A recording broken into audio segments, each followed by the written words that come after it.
Hello everyone, welcome back to your fitness and physical education channel. I am Shubham Panchal, your personal physical educator and personal fitness trainer. आज हम unit 1 के part second और third complete करेंगे।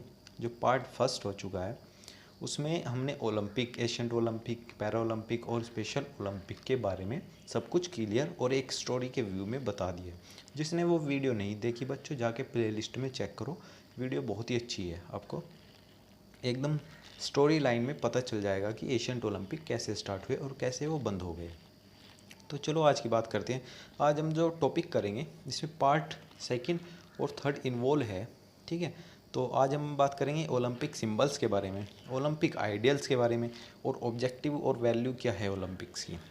तो चलो करते हैं video को स्टार्ट। पहले बात करेंगे कि ओलंपिक के सिंबल्स क्या क्या हैं, फ्लैग, उसके सिंबल कैसा है, क्या क्या चीज़ें उसमें इंक्लूडेड है। सबसे पहले आता है कि ओलंपिक का सिंबल कैसे है। बच्चे, जो ओलंपिक का सिंबल है वो आपको जहाँ भी देखोगे आप, ओलंपिक से रिलेटेड कुछ भी होगा तो ये 5 जो छल्ले हैं गोल टाइप में, ये आपको हमेशा ज़रूर मिलेंगे। अब जो ये इंटरलॉक हैं आपस में, इनका भी कारण है और ये अलग अलग रंग के हैं। जो अलग अलग जो इनका कलर है वो भी अलग अलग जो कॉन्टिनेंट्स हैं, ठीक है, वर्ल्ड के अलग अलग कॉन्टिनेंट्स हैं उनको डिनोट करते हैं। तो ये आपस में देखो, हम बताते हो, एक एक सेंटेंस को पढ़ के क्लियर करते हैं। 5 interlocked rings of equal proportion of 5 different colours.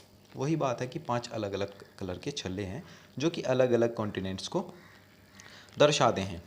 ये लेफ्ट टू राइट, ये थोड़ी सी स्पेलिंग गड़बड़ होगी, राइट की राइट ही हो गया। Blue, yellow, black, green, red, ठीक है, ये है। और जहाँ पे blue, black and red place at the top, जो नीला, काला और जो लाल रंग के छल्ले हैं वो ऊपर की तरफ हैं, और पीले और जो हरा रंग का छल्ला है वो नीचे की तरफ है।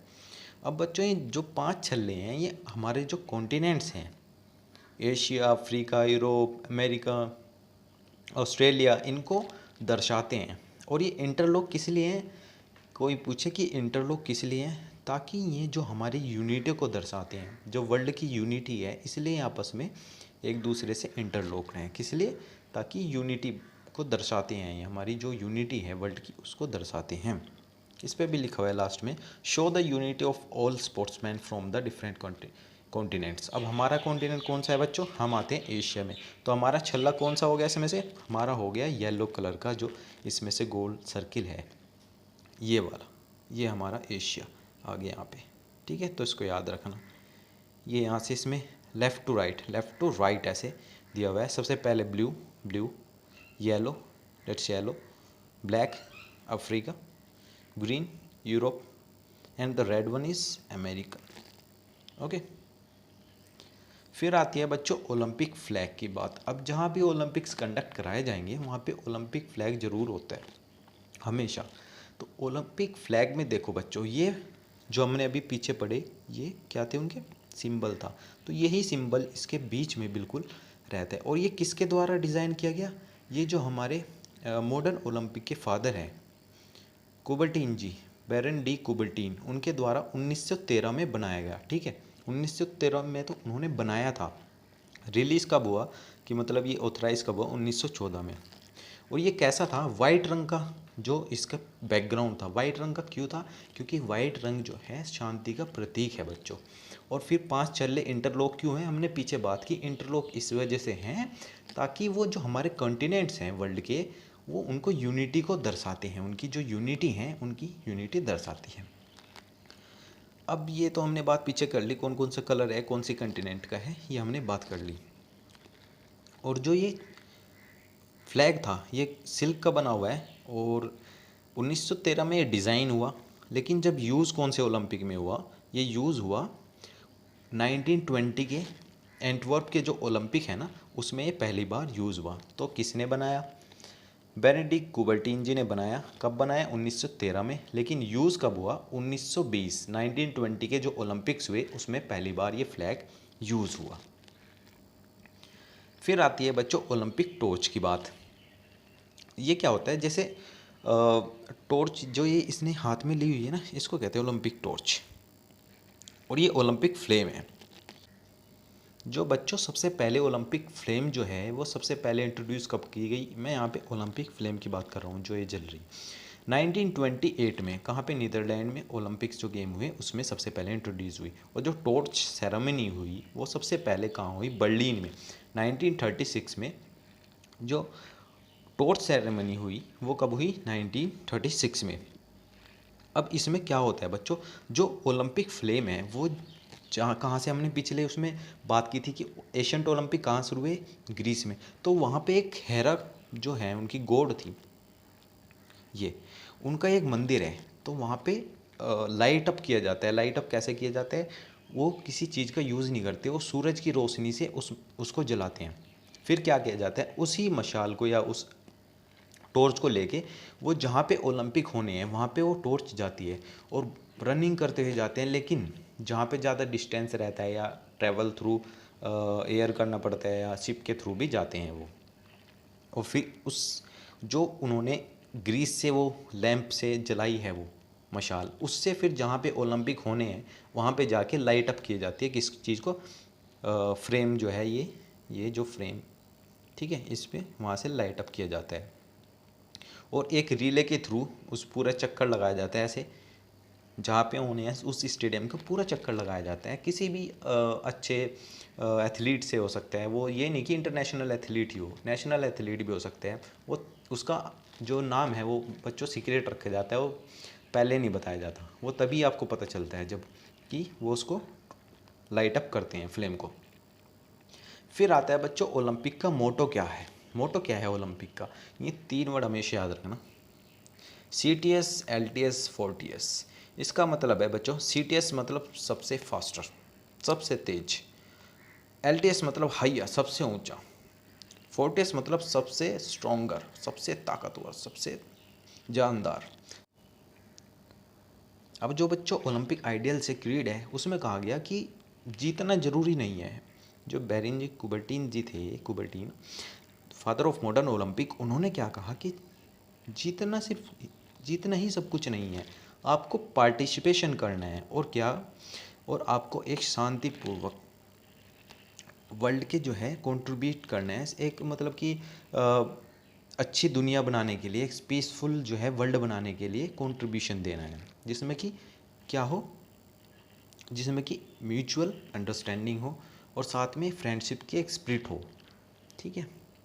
अब यही जो ऑब्जेक्टिव और वैल्यू है ओलंपिज्म की, कि उन्होंने कहा है कि to organise the game with the spirit of development of all the people in world, कि सबको साथ लेके चलना है, सबका डेवलपमेंट होना चाहिए। ये गेम सिर्फ हार जीत के लिए नहीं है, ये गेम्स हैं सबके डेवलपमेंट के लिए और सभी देशों की यूनिटी को बनाने के लिए। सभी देश खेलेंगे साथ में तो एक तरीके से उनकी यूनिटी और फ्रेंडशिप को बढ़ाने के लिए ये गेम्स, एक तरीके से ये ऑब्जेक्टिव है। हार जीत ऑब्जेक्टिव नहीं है इसका, जीतना ऑब्जेक्टिव नहीं है इस गेम का। ये लिखा हुआ है बच्चों सेकंड पॉइंट में, winning is not important thing in Olympic games but taking part is so important. मतलब कि जीतना इतना ज़रूरी नहीं है लेकिन पार्ट लेना बहुत ज़रूरी है ओलंपिक गेम्स में। यही इसके ऑब्जेक्टिव है कि सभी का डेवलपमेंट हो और सभी जो कंट्रीज़ हैं वो पार्टिसिपेट करें, ताकि आपस के जो देश हैं, सभी देश हैं, उनमें एक यूनिटी बनी रहे, ठीक है। अब बच्चों हमने इसमें थर्ड पार्ट भी इंक्लूड कर दिया गया है, ठीक है। तो इसमें हम पढ़ेंगे इंटरनेशनल ओलंपिक कमेटी क्या है और इंडियन ओलंपिक एसोसिएशन क्या है। सबसे पहले बात करते हैं इंटरनेशनल ओलंपिक कमेटी, ठीक है। तो जो सबसे पहले जान लो कि इंटरनेशनल ओलंपिक कमेटी है क्या, काम क्या है। बच्चों एक नॉन प्रॉफिटेबल स्पोर्ट्स ऑर्गेनाइजेशन है जो कि रिस्पॉन्सिबल होती है, जितने भी आपके ओलंपिक गेम्स होते हैं ना, तो वो सब इनकी देख रेख में होते हैं। यही सब कुछ डिसाइड करते हैं कहाँ पे होंगे, कैसे होंगे, सब कुछ इसी के कंट्रोल में होता है। किसके कंट्रोल में? International Olympic committee. और इसके फाउंडर कौन थे? इसके फाउंडर थे पेरी डी कुबर्टीन जी, ठीक है।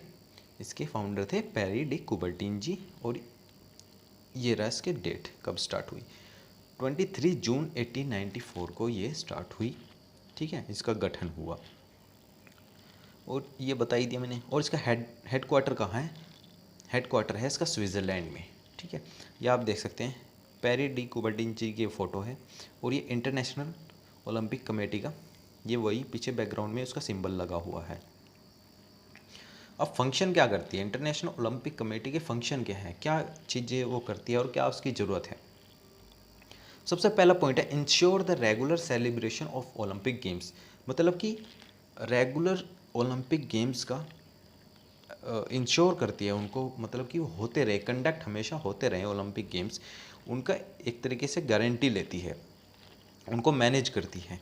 फिर to lead the fight against doping in sports. Doping क्या होता है बच्चों, खिलाड़ी जो है इलीगल तरीके से कुछ सब्सटेंस, केमिकल सब्सटेंस का इंटेक कर लेते हैं अपनी परफॉर्मेंस को बढ़ाने के लिए, तो उसको रोकने के लिए, उसके लिए फाइट करने के लिए ये भी काम आईओसी का है, ठीक है। फिर आता है to act against any from discrimination. मतलब कि किसी तरह का भी डिस्क्रिमिनेशन ना हो, कि ये उस कंट्री से है या कलर का डिस्क्रिमिनेशन या किसी चीज़ का भी, एक तरीके से सबको बराबरी का जो है कंपटीशन खेलने का मौका मिले। To lead the fight against doping, ये दोबारा आ गया point. To oppose any political और commercial abuse of the sport and athlete. अब क्या होता है हमारे इंडिया में तो थोड़ा ज़्यादा है कि जो पॉलिटिक्स है या किसी तरह का भी एक तरीके से उन चीज़ का इन्वॉल्वमेंट ना हो खिलाड़ी के ऊपर, खिलाड़ी अपनी खुद की क्षमता से जो है वहाँ पे खेलने जाए। तो इन सब को भी एक तरह से फंक्शन है कि चेक करना कि कोई खिलाड़ी वैसे तो नहीं है किसी की सिफारिश से या किसी तरह की भी, किसी तरह का अनफेयर तरीके से वो आया तो नहीं है। तीसरा है फिर encourage and support the development of sports for all, कि स्पोर्ट्स का हर तरीके से डेवलपमेंट करना, अलग अलग डिफरेंट स्पोर्ट्स का डेवलपमेंट करना। अब देख लेते हैं इंडियन ओलंपिक एसोसिएशन। बच्चों जितने भी इंडिया में वो जो इंटरनेशनल ओलंपिक कमेटी थी वो पूरे वर्ल्ड में देखती है, वो पूरा वर्ल्ड में ओलंपिक का हर एक चीज़ को मॉनिटर करती है, लेकिन इंडियन ओलंपिक एसोसिएशन इंडिया के लिए है, ये इंडिया की खुद की जो है ओलंपिक कमेटी है। तो इसमें क्या होता है जो इंडिया के जितने भी सिलेक्शन है, कौन प्लेयर आगे जाएगा कौन नहीं जाएगा, डोपिंग जितना भी इंफ्रास्ट्रक्चर है वो कैसे प्रोवाइड कराना है, कैसे डेवलपमेंट करना है स्पोर्ट्स एंड गेम्स का, वो सब देखते हैं इंडियन ओलंपिक एसोसिएशन, ठीक है। और body responsible for selecting athletes to represent India at Olympic level. जितने भी प्लेयर सेलेक्ट किए जाते हैं ओलंपिक के लिए या एशियन गेम के लिए या किसी भी इंटरनेशनल एथलेटिक मीट के लिए, वो सब किसके द्वारा किए जाते हैं, इंडियन ओलंपिक एसोसिएशन, ठीक है। ये कब फॉर्म हुई, 1927 में। और इसके क्या फंक्शंस हैं बच्चों, इसके फंक्शन देखो आप। To ensure all rules and regulation of IOC, जो इंटरनेशनल ओलंपिक कमेटी ने रूल्स बनाए हैं उनको फॉलो करवाना, इंडिया में उनको फॉलो करवाना।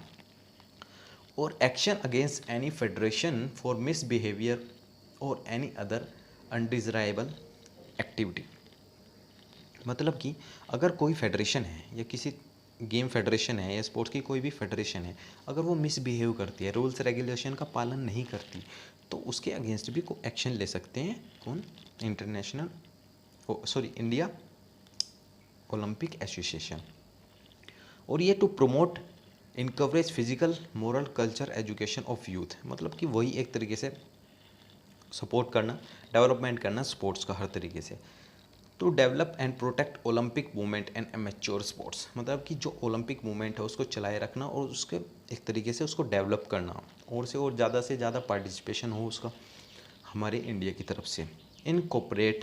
इन cooperation with national sports federation, और सबके साथ कोपरेट करके रखना, जितने भी हमारी फेडरेशंस हैं स्पोर्ट्स की, नेशनल फेडरेशंस है या जितने भी और भी फेडरेशन है गेम एंड स्पोर्ट्स की, उनके साथ भी कोपरेशन बनाए के रखना।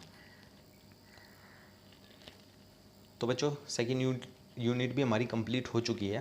तो फर्स्ट यूनिट हमारी कंप्लीट हो चुकी है और सेकेंड यूनिट भी हमारी कंप्लीट हो चुकी है। वीडियो अच्छी लगी है तो लाइक करें, चैनल को सब्सक्राइब करें और बेल आइकन को प्रेस कर देना, ताकि आपके पास वीडियो पहुंच जाए। जैसे ही मैं वीडियो यहाँ पे अपलोड करूँ तो आपके पास नोटिफिकेशन चली जाए। चलो मिलते हैं नेक्स्ट वीडियो में। Goodbye, take care.